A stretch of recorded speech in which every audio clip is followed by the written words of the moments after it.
Mnogi su mi zamerili naslov klipa. I da, ako ga izgovoriš glasno i besno, šta su ikada Rusi uradili za nas, zaista zvuči kao da imam nešto protiv Rusa.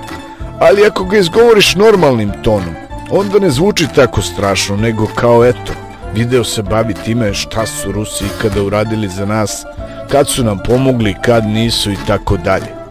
Ono što je još jedna odlika našeg samosloga Srbina spašava mentaliteta je to što me za istu stvar, za jedan isti video, jedni napadaju da mnogo volim Ruse, dok me drugi napadaju da ni podaštavam i vređam ruske žrtve i pomoć.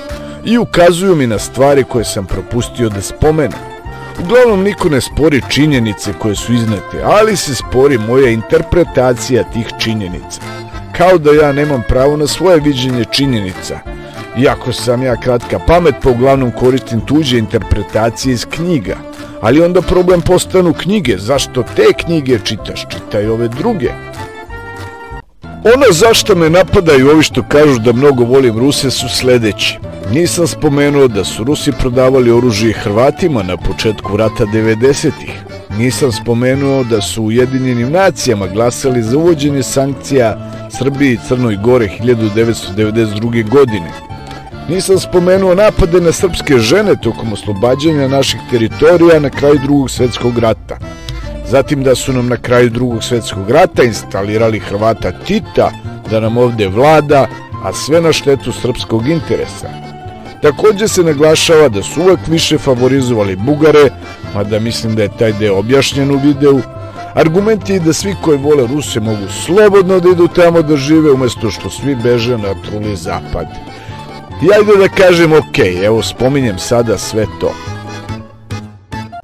Ono zašto me napadaju ovi što kažu da imam nešto protiv Rusa, tu je već zavera cije Vatikana, pomešana sa time da sam prozapadni špijun, domaći izdajnik, američki bot i strani plaćenik, da upotrebim te lepše izraze koje sam čuo.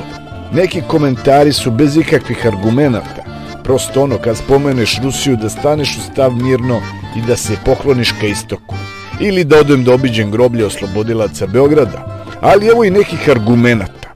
Rusi nas nikada nisu napali, ratovali protiv nas, ubijali, bombardovali ili uzimali deo teritorije, dok zapad jeste. I to je neosporna činjenica i što se mene tiče, hvala Rusima beskrajno na tome. Drugi argument je da se Rusi i Srbi jednostavno vole, da smo mi pravoslavna braća, da nije bilo Rusije, ne bi bilo ni Srbije i ništa što ja kažem to ne može da pokvari i unizi. Ja zaista ništa ne želim da pokvarim, niti bilo kome branim da voli Ruse, da putuje u Rusiju, da radi u Nisu ili da kupi Ladu. Treći argument je da su Rusi ušli u Prvi svetski rat zbog nas i da su podviknuli Francuzima da pokupe srpsku vojsku i prevezuju na krv.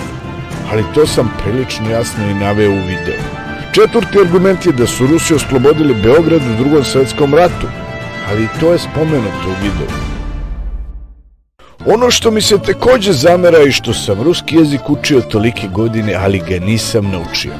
Ono što sam hteo da kažem je da sam ga možda i naučio, mislim da sam imao peticu iz ruskog u osnovnoj školi svakako, ali da mi prosto van škole nije trebao. Nisam putovao u Rusiju, ni radio za Ruse, niti sam im prodavao nekretnine po Crnoj Gori. Ruski jezik mi nije trebao kad negde otputujem, nije ga bilo na internetu, nije ga bilo u videoigrama. Neki ruski filmovi su se gledali, ali većina filmova koje smo gledali bili su američki i na engleskom jeziku. Moje iskustvo je prosto bilo takvo. Ono što bismo mi, po mom mišljenju, a to je samo moje mišljenje i nikome ga ne namećem, mislim da bismo trebali da shvatimo da smo mi daleko od ruskih strateških interesa i da smo prilično nebitni za njih. Rusi moraju da paze šta im smišljaju Amerikanci i Britanci, da izračunaju koliko su se Poljaci naoružali, da vode računa šta rade Kinezi i Japanci na Dalekom istoku, da paze na Kavkaz, Baltičke republike, da vide šta će sa ulaskom Finske i Švedske u NATO, da paze da im se Kazahstan i Belorusija ne otrgnu nekuda, da prate šta rade muslimani u Azerbejdžanu, Turskoj i Centralnoj Aziji, ali i u samoj Rusiji. Moraju da vide šta će sa zapadnim sankcijama i kome će da prodaju naftu i gas.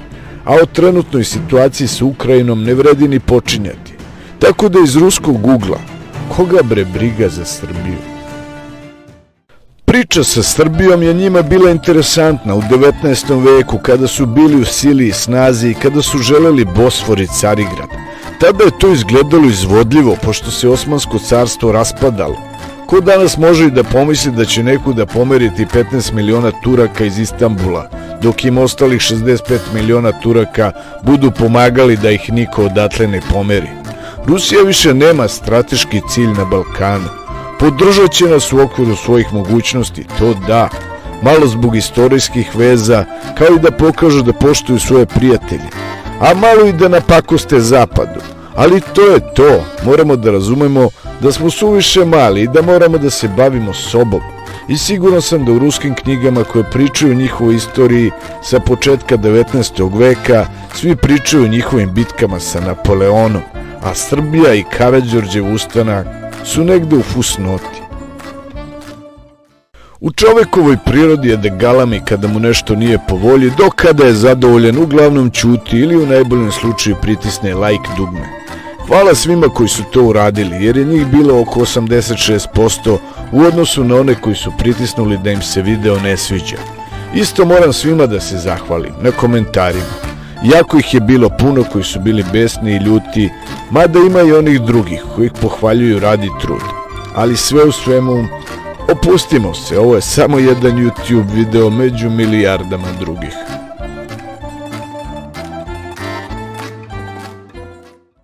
Nadam se da vam je ovaj video bio interesantan i od neke vrednosti za vas. Molim vas da ostavite vaše komentare kao i da like, share and subscribe, kad vas lepo molim.